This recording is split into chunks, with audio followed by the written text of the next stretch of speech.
in this continuing series on housing in Wallowa County.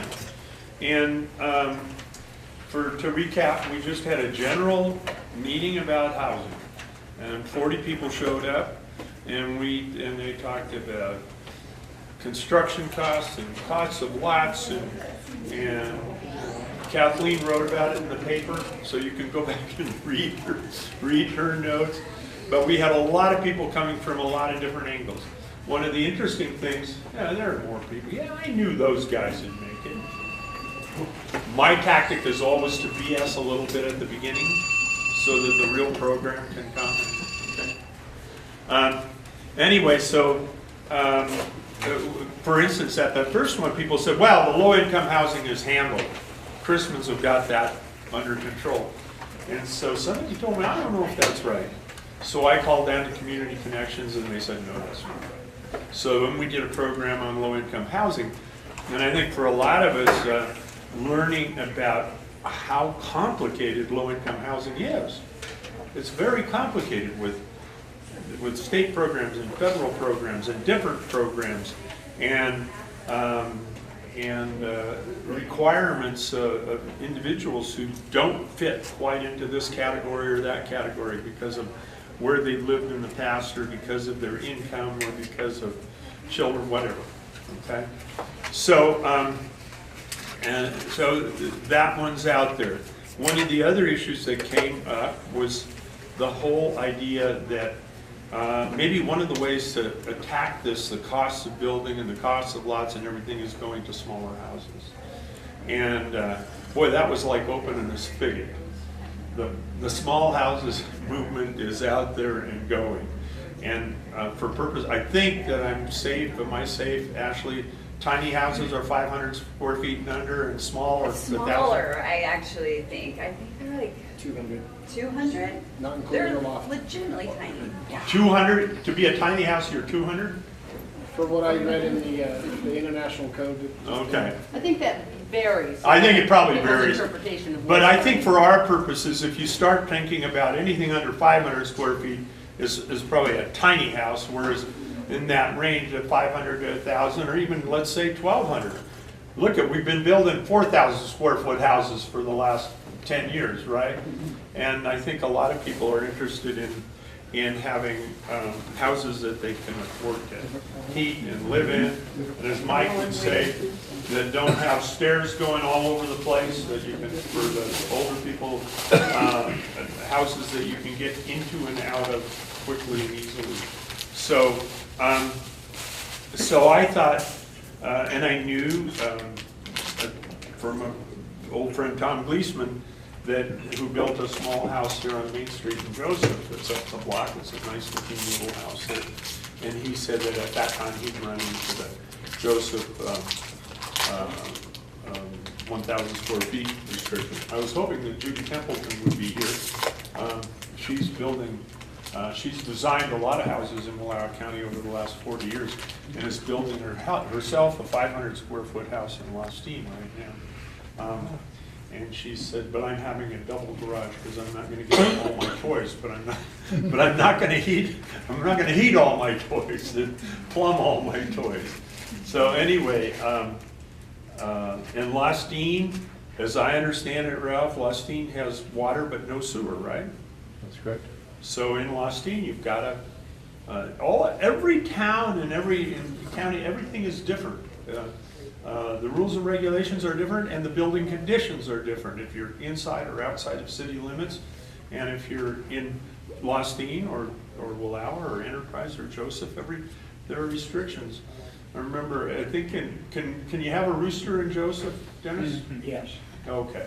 What was Enterprise? At one time, you couldn't have a rooster. You could have chickens, but you couldn't have a rooster. Is that still the case? That's my understanding. Okay. They still have an Enterprise roosters, I know. But you're not supposed to. Anyway, so because we start with, maybe we start with the lots, and we can discuss that for a while, but I did ask Dennis, I mentioned this briefly to Dennis. He said that they're reviewing the building codes in Joseph. And so I thought I'd ask him to just say a few words about where they are. And I warned everybody I did not we don't want to make this a debate about what zoning should be or shouldn't be at this point, okay? This is just a fact-gathering thing, and Dennis can tell us where the city of Joseph is on their zoning and what he's looking for. And that process, again, each of the cities has a planning commission, county has a planning commission, and so there are processes that he goes through for reviewing all of those things. But here we are in the city of Joseph, so Mr. Dennis Sands, come on up. Thank you so much for coming. This looks like a better reception than what I've got at some of my meetings, so I'm here. I've been on the council, I was on the council for 2 years, and now I'm in my 9th year as mayor.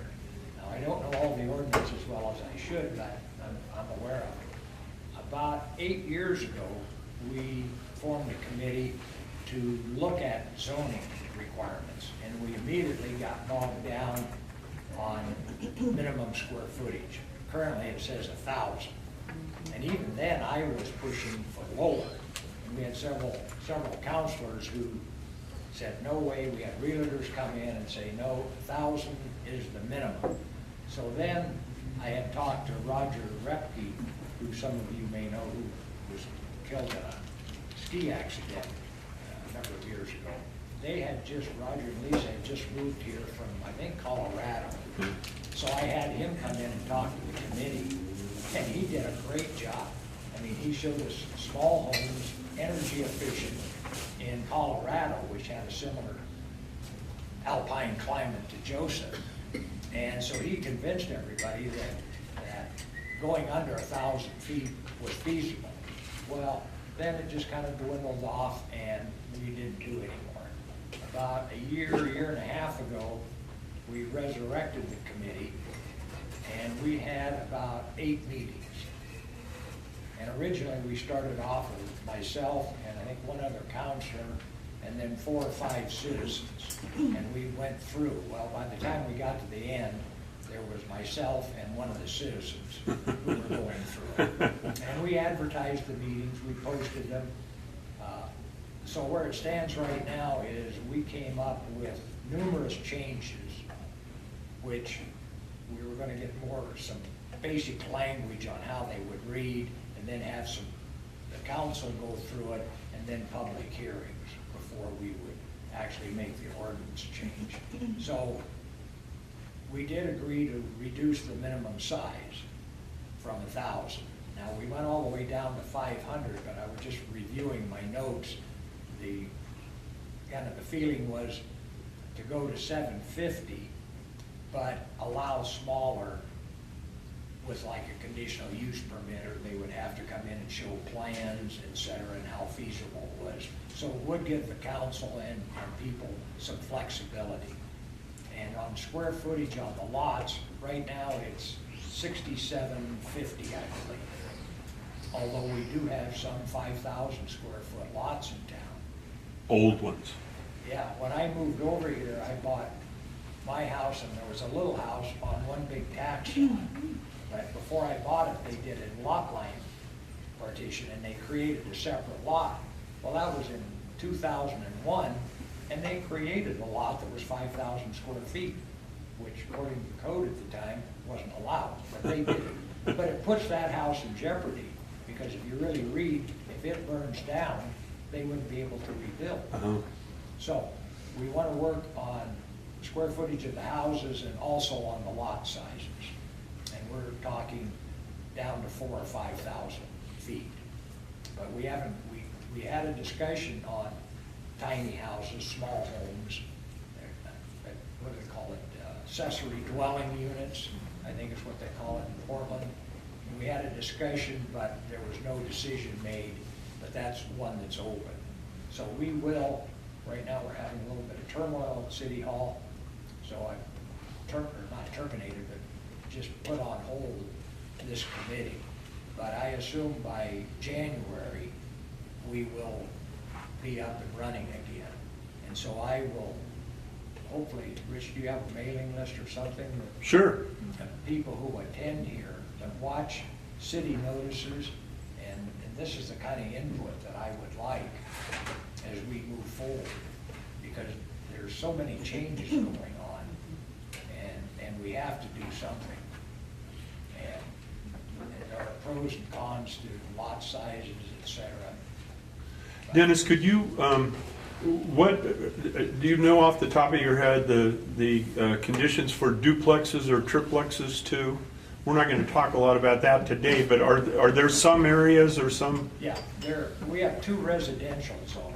One Okay. is select residential and general residential. And how they drew the line, I don't know. I've got a map down to worry about. Now, I've got a zoning map that's color coded that shows, but in most of the residential areas, duplexes and triplexes are allowed. Okay. And you've got parking requirements, Okay. so many spaces per unit, setback requirements.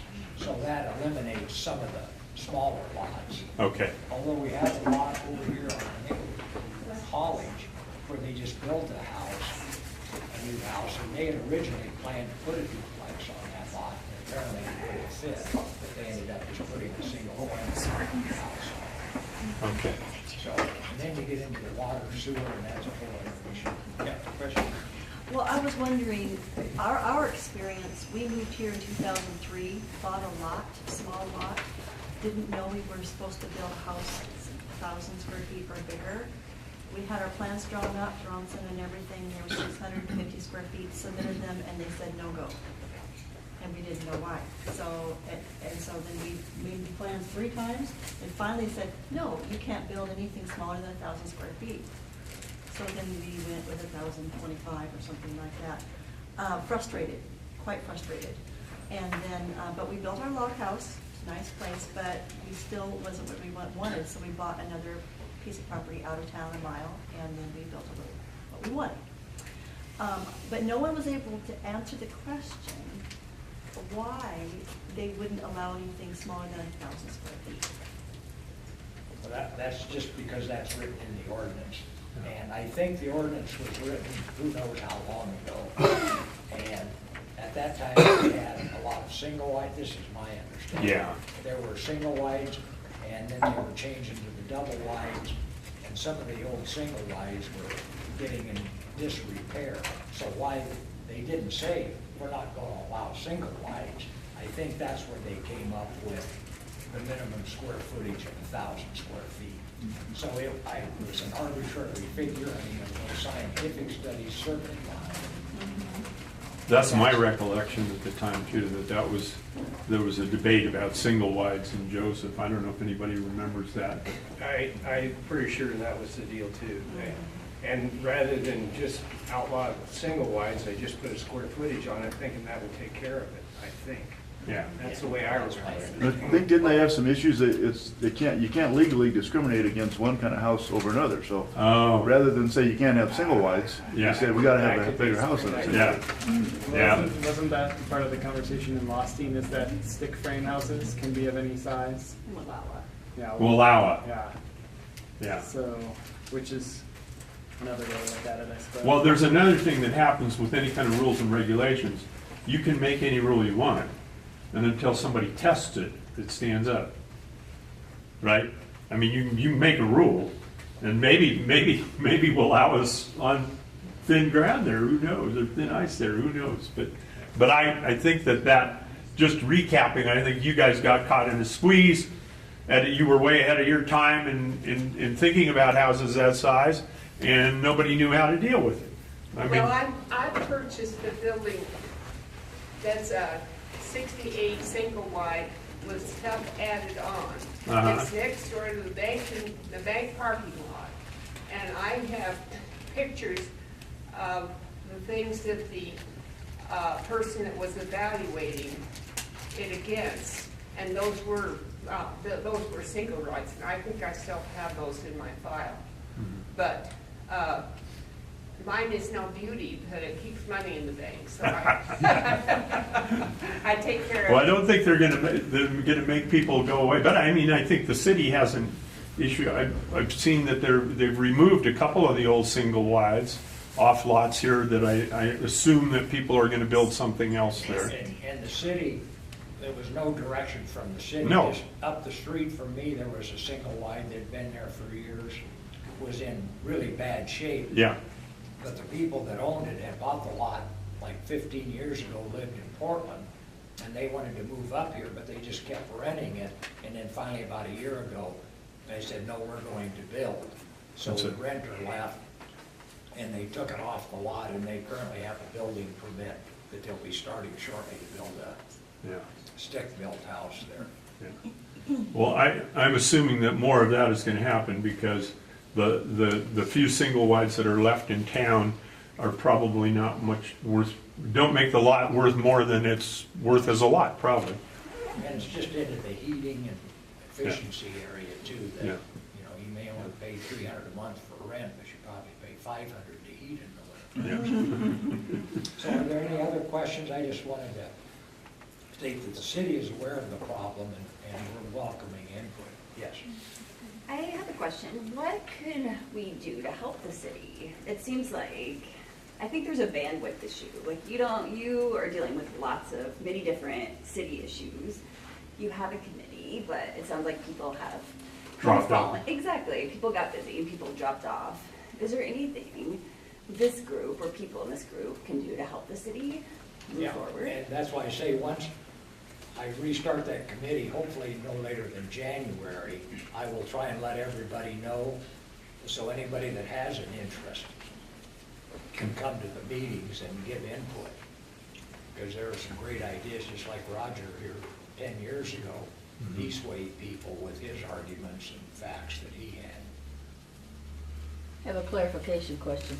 So if somebody did want to put a duplex or a threeplex in, they could put it on a single lot in Joseph? If the setback requirements were met, and there were enough parking spaces, and I don't know what the details are off the top So of my head. let's say but if they you have a did 3 duplex- stories. But well, then you run into the height requirement, which Okay. I think is like 25 feet in the residentials. So that may do away with a triplex going straight up. I'll let you figure out where it goes next then. But at least what we know from this is that duplexes and triplexes are definitely possibilities within the Joseph city limits. And, Isn't there a zoning restriction on that too? pardon? Isn't there a zoning thing, can't be in an R1, correct? Yeah, that's why I said there were 2 residentials, and one select and the other's general residential. And I don't think you can in the select residential. Right. Okay. And I know you mentioned that you guys have discussed ADUs, or the accessory dwelling units. Do we have any type of policy currently? Are they allowed, are they not allowed? I would say they're not allowed. And there's another issue, down the road. I mean, this housing thing gets bigger and bigger every time you open. Well, I remember like it was 10 years ago, we had an individual who had an elderly parent that they wanted to care for, and that's what they wanted to do. And we had like 2 or 3 meetings and went through everything, and they finally just said, this is way too complicated. And you run across a lot of issues. It's common sense doesn't normally win every time. Yeah. I mean, you've got DEQ, you've got water sewer issues, et cetera, but we're open. I mean, and I think things have to change for sure. There are no, as it stands now, there are no design requirements in Joseph, right? I mean, you don't, I'm sure they have a national building code or. yeah. We issue zoning permits. In other words, you come in and you say you want to build a house. We see what the footprint is, make sure you meet the setback requirements, and then it goes to the county and state for building permits. Right. We do not have a building inspector per se in Joseph. It's But not- I'm thinking, if you want to, you can paint your house purple. Absolutely. Well, in some places you can't, right? I mean, there are restrictions in some places, and as far as I know, there are no such restrictions in Malheur County right now. And Yeah, certain, there are. Are there? In subdivision. In the Oh, in subdivisions, that's right. I bet you Dan Those are Boyd CC&Rs, yeah. he has some fairly strict CC&Rs over here. Okay. in his house. On Du Bois here, okay. Yeah, I'm betting he does. I don't know that. And up on the hill in Enterprise, there are restrictions there. Okay. So that's, yeah, there's a whole other issue. Didn't they have those at the lake for a while? Pardon? Didn't they have those kind of things at the lake? Yeah, they do. Still? Yeah. Bob Cowden. Well, and wild and scenic river and all that stuff. Okay. Okay, so I said that there, you know, kind of the three areas of focus here. One is zoning, and are there any other general questions about zoning, or you know that there's a Loudoun County Planning Commission that each city yes? I have a lot in county property that's right outside of Enterprise, and that's kind of where I was thinking about putting in some units of some sort. Does anybody here know what the zoning is for county or anything outside of the city limit? Or I was told by the planning department recently that the director thought it was a minimum of 300 square feet.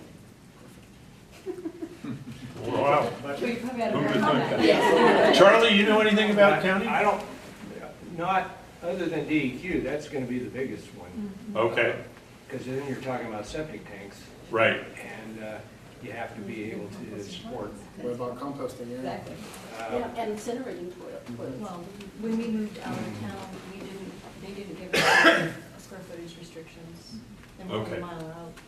I think you have to look at lot sizes though. I mean, if you squat, if you're outside the urban growth boundary, there's another whole set of rules that apply, especially if it's zoned exclusive farm use.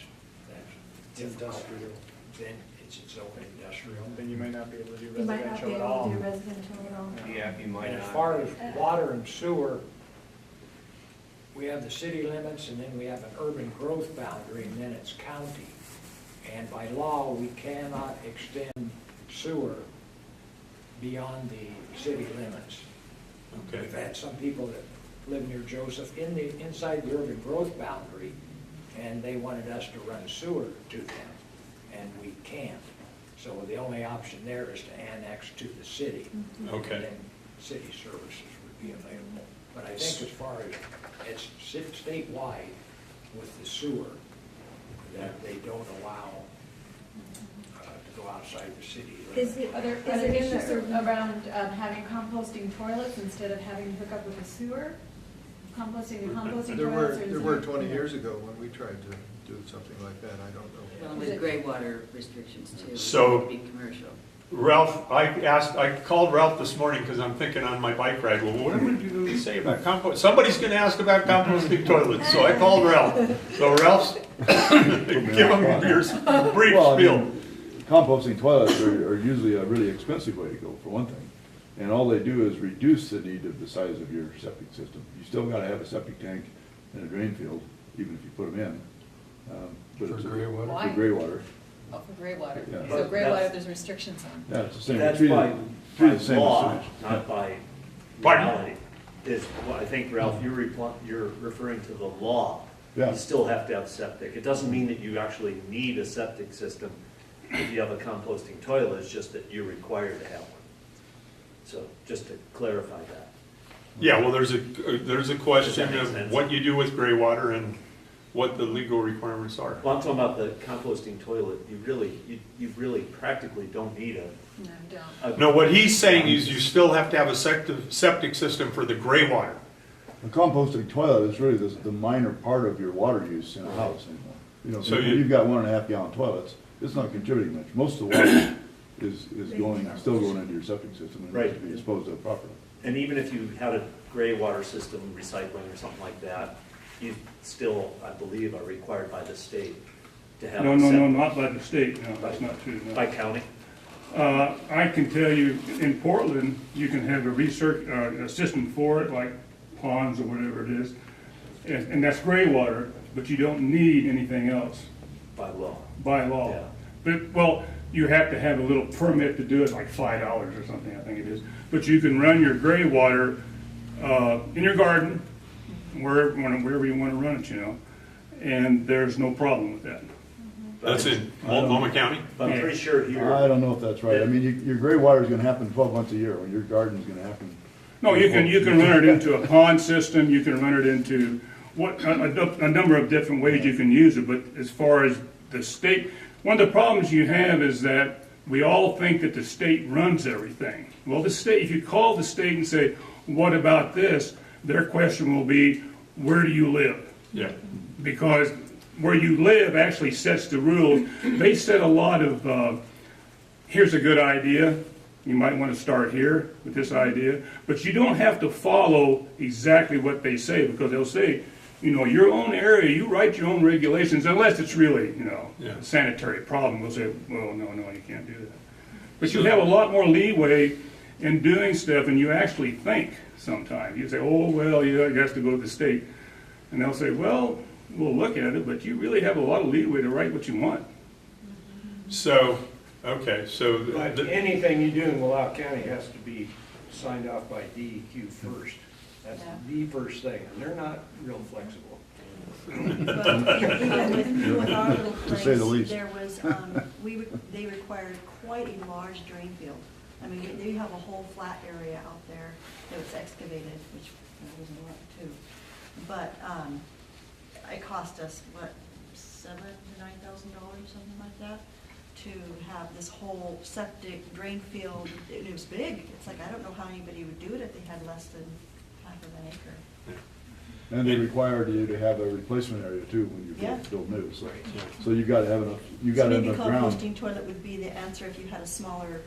It might reduce it a little bit, but wouldn't eliminate it. Ralph, years ago, I had a little mill house outside of Enterprise, and I wasn't aware of it at the time, but there was some work that had to be done under the house, and the contractor came out and said, did you know you had a dry sink in the kitchen sink? And I said, no. Well, the kitchen sink was just a straight shot down to like a graveled area, and that's where the gray water went.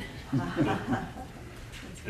And it legal. worked. And it worked. The water went away, but it worked. The water went. Not a legal system. Well, I think, go ahead, Dennis. Well, It was at some point. I worked at East part-time, and this winter was a tough month or tough year for plumbing, and a lot of them were, of course, booked up. So we got a lot of business at Ace, and somebody, I think, that lives in Wallowa came in, and they were talking about their problems, and I'm going, well, I don't understand how you get all that water into the house. And they explained to me, no, that's out of the sink and stuff. It just goes under the house. I go, you're kidding. And she goes, no, we've got, for the toilets, there's septic. But they hooked it up so that out of the sink and stuff, it went under the house. So there are a lot of grandfathered situations So check here. your house. But I think that, research is the key here, right? Research at every stage of the game. And I hope that one remark that Ralph made doesn't go by, that new toilets are super efficient. So compared to composting toilets, you might at least consider that. Well, the state of the art on right now are about $1,000. So if you look at a putting in some sort of system, and you rate that at one of those, you're going to put $1,000 into it right there for it. But if you say, okay, what's a septic system or plumbing system, whatever, then it's kind of a write-off. You say, oh well, maybe. Yeah. Depending on where you are. Does anyone know anything, I know a little bit about incinerating toilets. Do you know anything about that? No, that They take electricity. I was looking at something really Exactly, simple. you're not off the grid, right. Well, okay, so we've got this quagmire called zoning, but we know a few things now. At least I hope everybody has, the questions you can ask and stuff. So the other two things I was going to divide this into was design and construction. Okay, so and Dennis, oh, you're running away. Do you guys want to say a bit about, since you were kind of forerunners in this, about how you went about designing a small place? She's the designer right there. There's a designer? Okay. This time, we've done this 7 times. So. Okay. This Come time, up here and come up here. No? Okay. This time, we were disgruntled with the situation in town, but we liked our home. So we were up visiting somebody, and I saw a book called Cabin in the Woods, and I said, that house, I want that house. And so he looks at me like, oh, brother, here we go again. And long and short of it is that all I did was just duplicate a house I saw in the. Okay. Yeah. But we were in the middle of adding a little bedroom on because I got tired of having the bed in the kitchen. So we decided to add on a little bit, but that's how we did this most recent time. Before that, I just used my imagination and drew it out, and then I, like with Bronson, I just said, here's my drawing, do that, and he just duplicated it, and then. How many square So- foot is your place now? They started out at 400 and some odd I think feet. it's 680. 680. With your addition? With our additions, about 680. I was at a football game in North Powder on Saturday, and I looked over right next to the football field, and there are a couple of these small houses. And one of them I paced off, and it looked to be about 450 feet. It was 12 by 35 or something like that. And it had a deck, and then it had obviously an eating area, a kitchen, and then slid back to a bathroom, bedroom, and then it had a lot for additional things. So I looked up when I got home, I Googled North Powder small homes. And this guy's been building them there, and he has models all over the place. He's been building them for years. Is that Riches? Riches. Yeah. And one of the comments said they're not cheap. $57,000 for one of the small houses. But if you were looking for floor plans and you were looking for what you need to include in a small building, that one looked pretty nicely put together for me. And obviously people have. Well, they're all over the internet, and Mary has several good books on floor plans. On floor plans. So there's another thing. I invited Jim Zacharias too, but I don't. Greg and Ashley, do you want to say something about and maybe even mention timber framing if you want to at this stage? Although we'll go into construction in a little bit. Yeah, I mean, You I wanna think, say- I think we've mentioned in the past, or I've mentioned in the past, that I think for millennials and younger people, small houses are not a big deal at all, especially childless people, which are a lot of. My cabin in Minnesota is 192 square feet, and it's not plumbed, it's rustic, but we live there comfortably together without any problem. There's a sleeping loft, which adds a little bit of space, but, I think making small houses is, especially for a certain generation, is just, that seems normal. People are happy to live alone, even if it's in a small space. And so I think it's a great potential solution to some of these issues. Well, and we know, and John Hillock keeps investing in storage units, so that we can all live in small houses. If only they were heated. Pardon? If only they were heated. Well, and the thing about which you were talking about the design and thoughts that went into our place, and one of them was we got rid of all of our stuff because we didn't want to have it holding us back from what we wanted to do. So it just simplifies. Everything was just simple.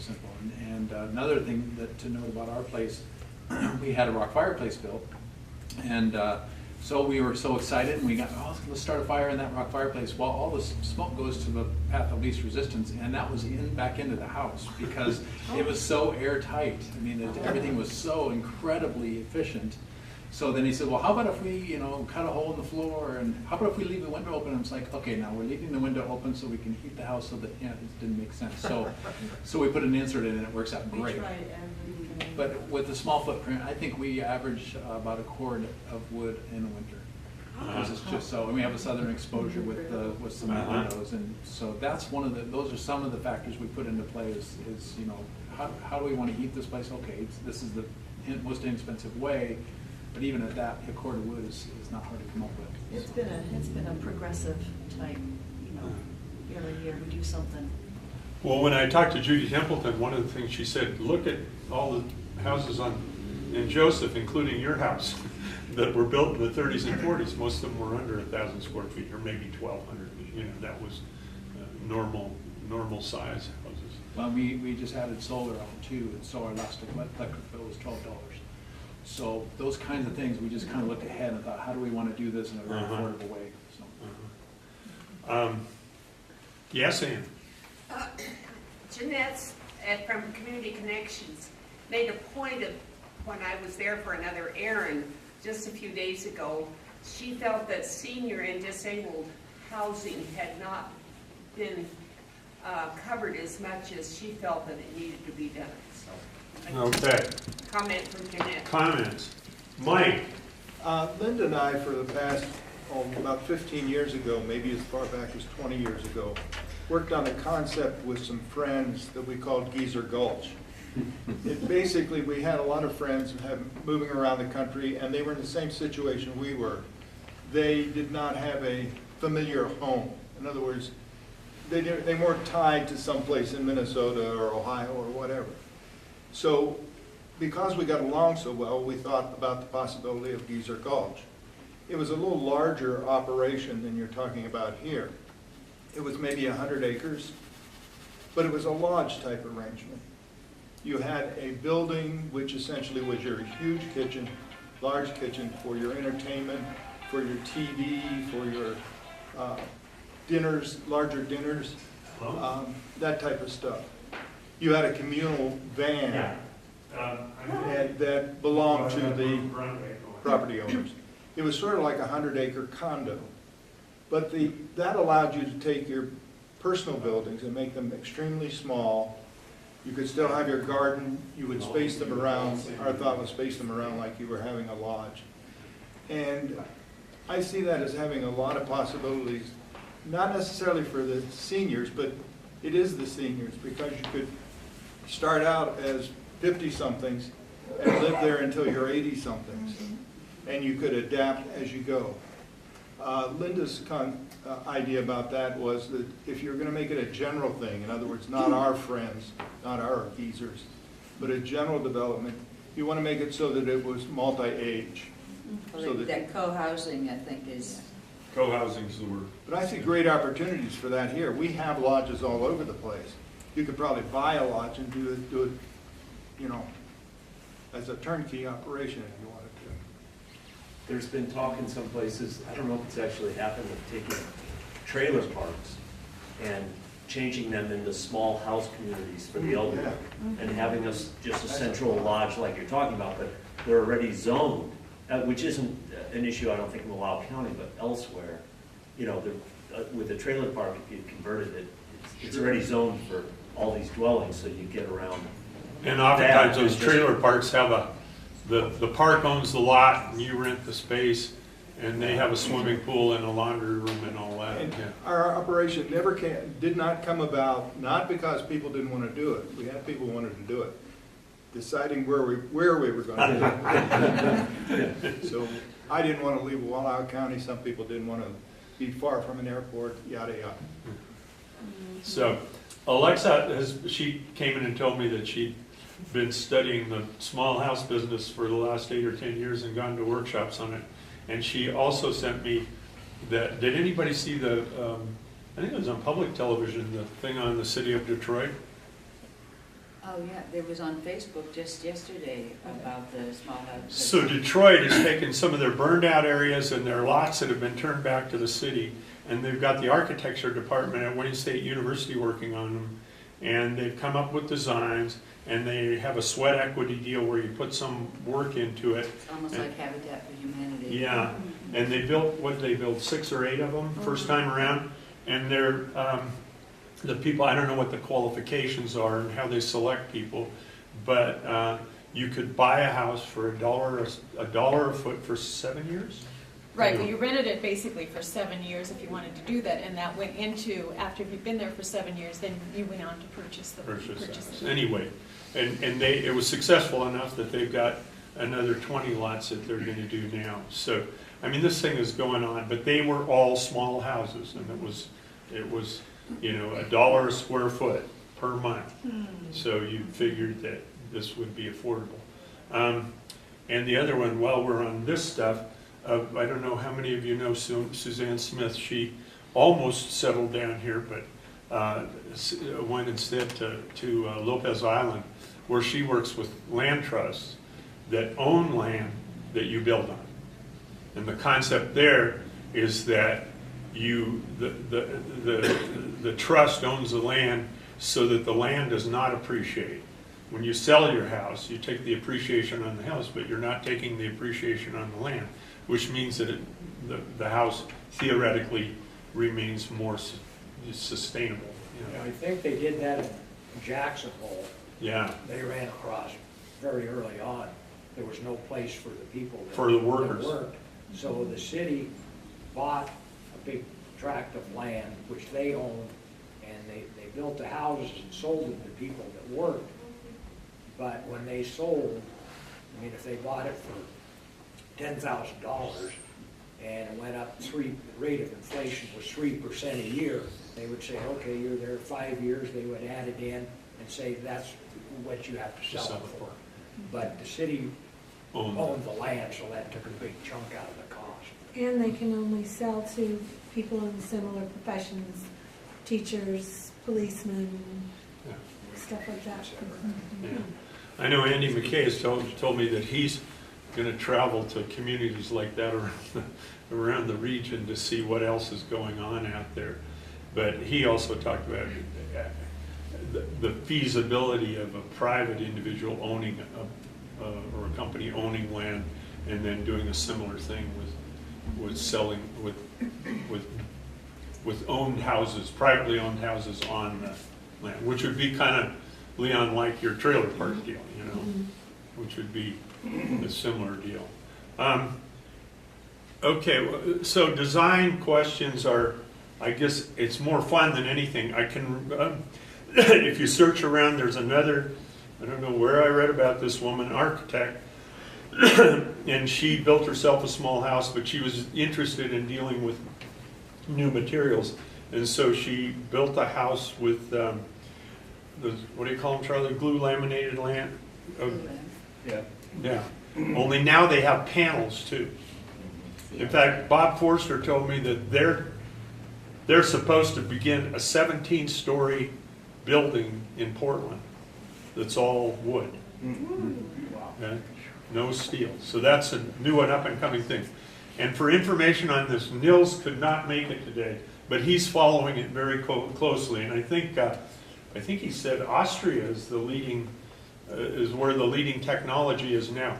But this architect woman, what she found was with these panels, she's developed modules, so she can build them with these panels very quickly in a factory setting and then ship them out to you. If you want to look on the internet, try Sept. What does it stand for, Linda? Structurally insulated panels. Basically, it's a panel. Structurally insulated panels. Yeah. Structurally insulated panels. Thank you. Okay, everybody get that? Okay. So, Not necessarily, there's an outfit in Meridian that's going gangbusters on this. so I think we have a couple of things that we can talk more about. Just again, I'm not leading any program here. I'm a convener, and we hope to have more. Housing is obviously an issue of importance in Wallowa County right now, and I mean we've had good audiences for these discussions. And Karen's here from Energy Trust, and we are going to do a brown bag on energy issues at some time in the future, and programs that are available to you as homeowners or builders or landlords or whatever, okay? And if you've got questions, you can run up to her afterwards. I have lots of cards, so. In what? I have lots of cards, I brought. Oh, lots of cards, okay. Okay. Yeah. This affordable housing thing is not just about housing. The issue of the debt that people are carrying and the fact that the incomes of folks is depressed beyond their ability to take care of their housing. So you can do what you want about housing, but somebody's got to be addressing, whoever that somebody is, the other issues involved.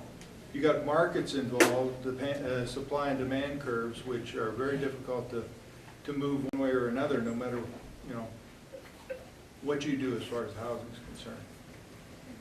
That was one of the fun things about that co-housing concept, because it had multi-family dwellings, single-family dwellings, combination of things with some shared spaces like the lodge idea.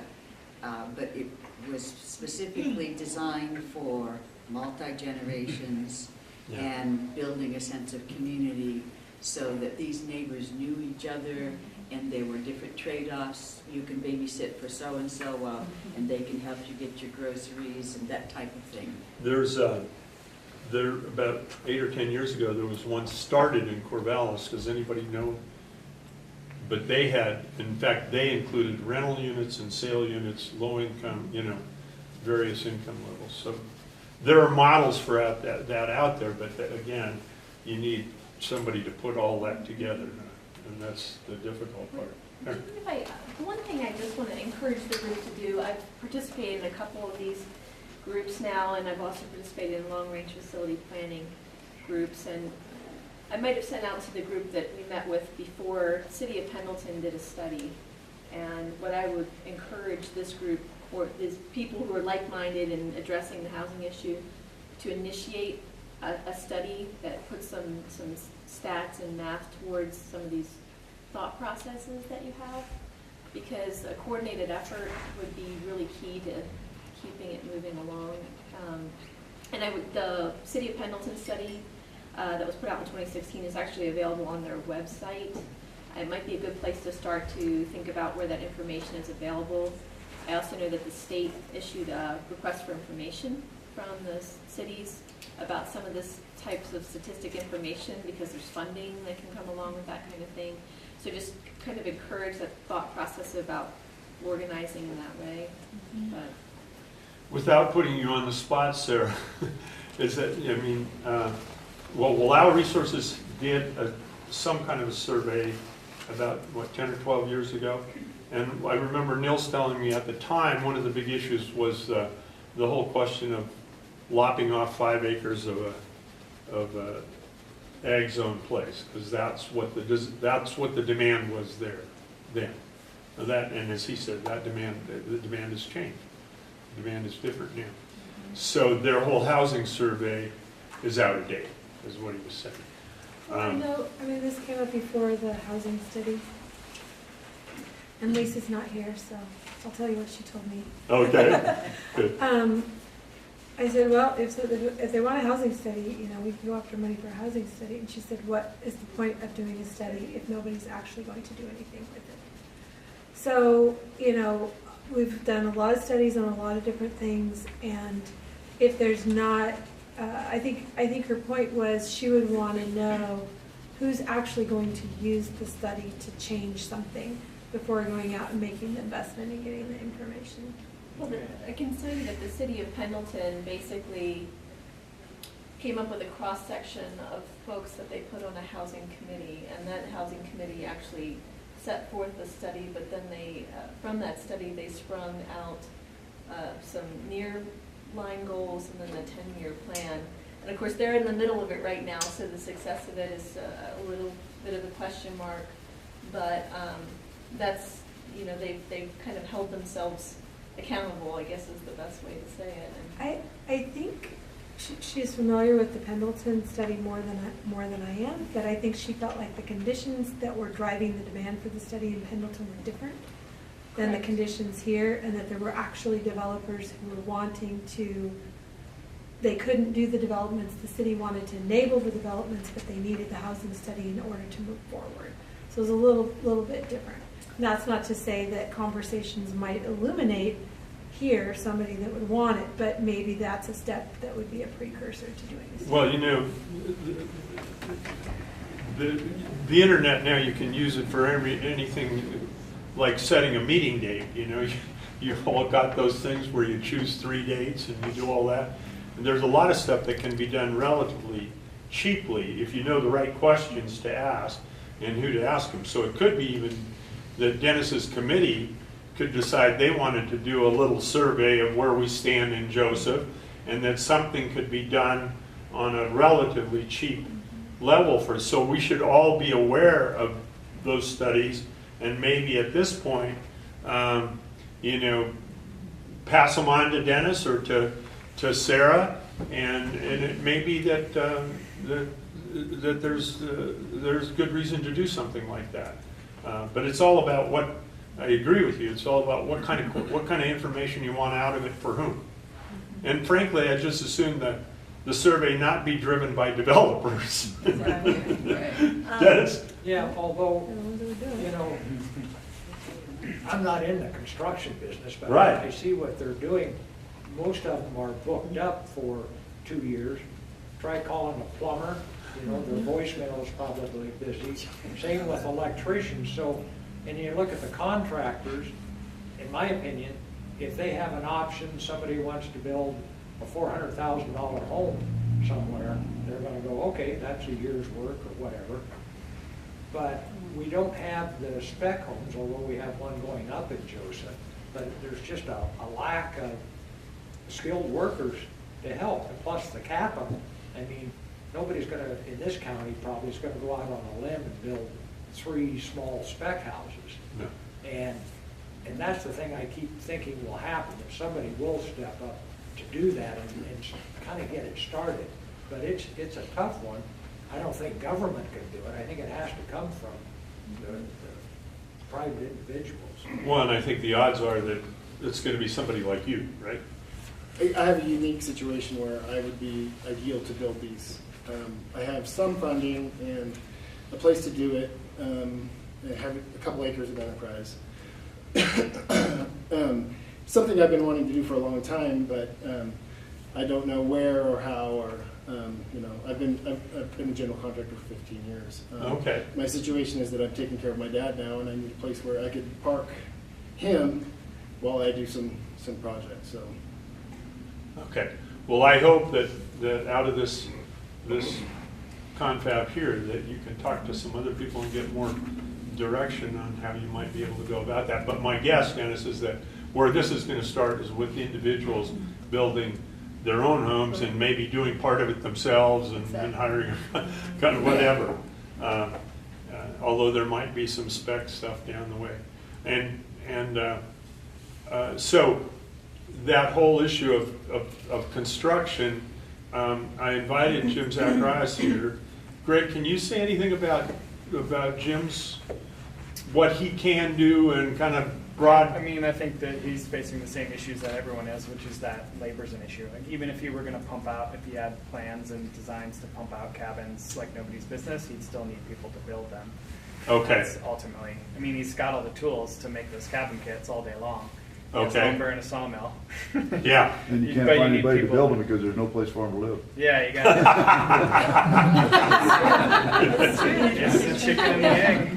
This sounds probably like a silly question, because we come in contact with a lot of people who say, oh, I would love to live here, blah, blah, blah.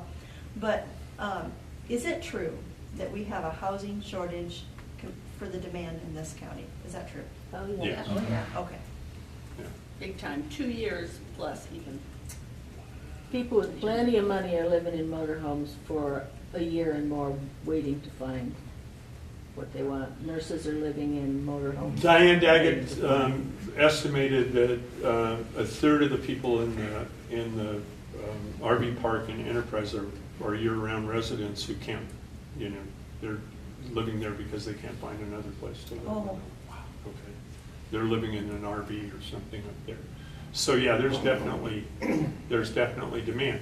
And those of you who missed the first time, Andy was really pretty good about this whole issue of we've had depressed rents and housing, building lots, the price of lots has gone up and the price of building and construction has gone up.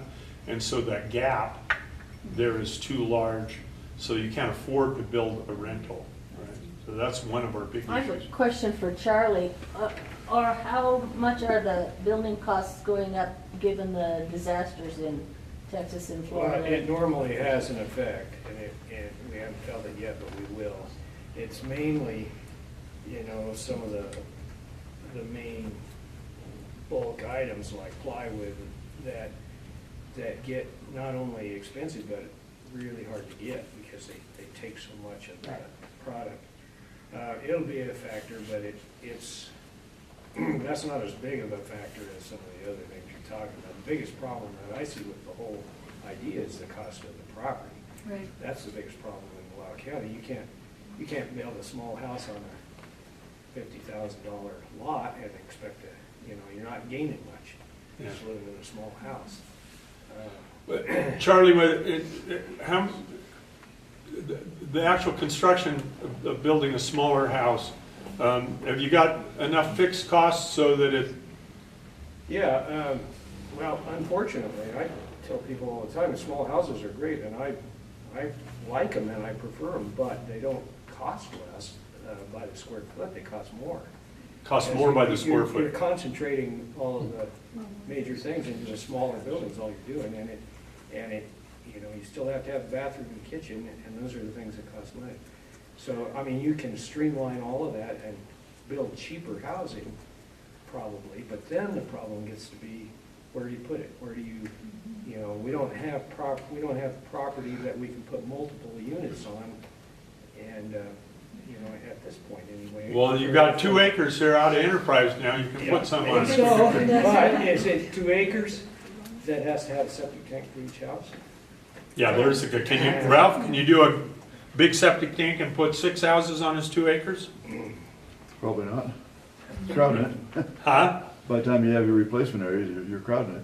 But wouldn't that depend on it being tiny house with maybe one person living in it as opposed to a small house with 4 people living in it? Well, they base it on the size of their system on number of bedrooms. Right. But there's minimum flows you have to design for. Okay. Charlie, on the cost of the land, would, like Joseph, we have the original boundaries that we had when the land use laws were established. And we have the city limits plus urban growth boundary, but they just drew the map, and I'm like, well, let's draw it like this. And of course, the 60 acres for the Mar Ranch was in our urban growth boundary, which is now a state park. But if we were to expand the urban growth boundary or the city limits, because I agree that the lot prices are, $50,000 probably for a minimum size lot in Joseph.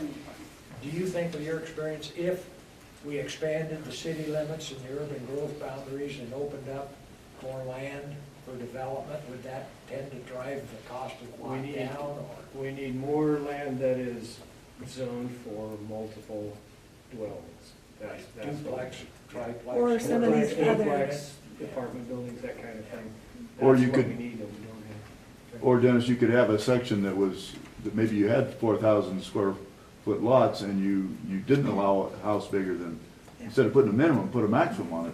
If you had an area that was designated for that, you'd probably have a good argument for including that in the city limits if you could show there is a demand for it.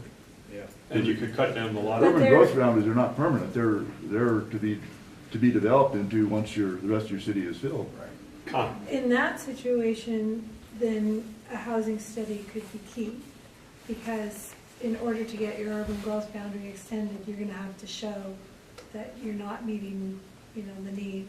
And I think that's where the discussion on some of the different creative options could come in, as far as, like you're saying, well, government can't do it, but there are things that government can do to incentivize certain types of development, and there's also the possibility of partnering with other organizations to, it's making a choice about, and this is maybe where the housing study would be useful, would be making a choice about what are you trying to accomplish, because that's going to basically define your strategy.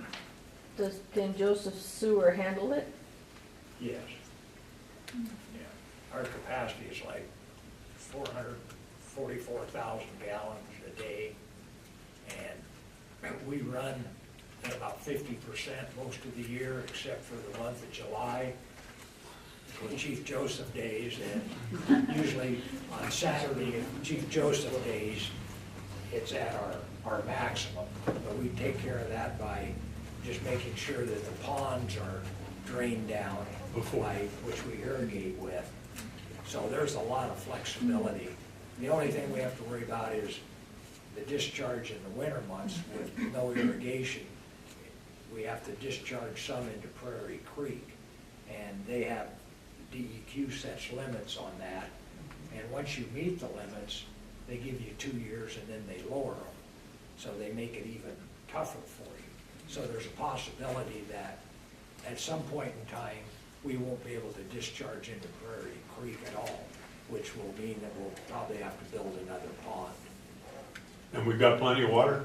Oh my gosh, yes. Ralph, what about the Look at the other lake. That's jurisdictions where for sewer? Are we okay in the rest of the county with sewer right now? Well, Enterprise just updated their system, so they're in Well, good shape. is- Lostine Well, could just use did theirs. Lostine has nothing in the way of. Lostine does not want a sewer. Lostine what? Does not want sewer. They do not want sewer in Lostine. Even, Okay. even if they wanted one, I think it would be so prohibitively expensive in work because the big grants aren't available to do it. They It'd missed cost them their $700 a month for chance. sewer. Yeah, but They wanted an extra lot to keep the houses further apart. But they could possibly pull a Wallowa and get their water system. I mean, Their water system's great. yeah, but Wallowa got their new one for free. I don't know if the same thing, but it just. Lostine's their water's great. They got their whole water system redone. But the sewer, I think Wallowa and Enterprise are both good on sewer. So, Charlie, from a builder standpoint, if these people in here who think they want to build a small house, what are the steps you tell them before they even get to you? Well, we're building a 548 square foot. Yeah, tell us about that house now. I mentioned I don't know it. if I'm supposed to talk about it or not. Well, I invited Judy. Well, don't tell us everything. I invited Judy. It's a small house on a lot in Lostine, and it's a good thing it's a small house, because if it was any bigger, there wouldn't be room for the septic tank. Okay. And that's the first problem, the main problem. But other than that, I mean, I like the idea, I always have, but they're not cheap, and, not Yeah. going the way we're going at it anyway, so, it depends on what you're talking about.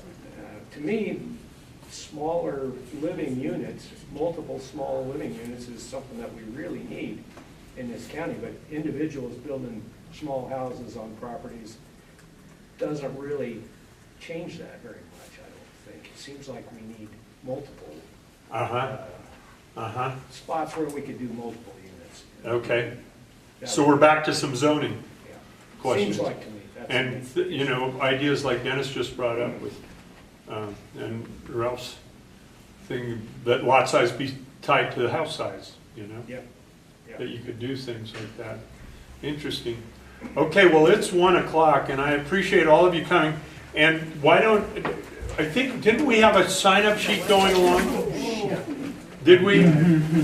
Yes, it's back here. Why don't we make sure so people, because Alexa got after me for not including her on one of my emails or something. So anyway, so I'll let you all know what's coming up next.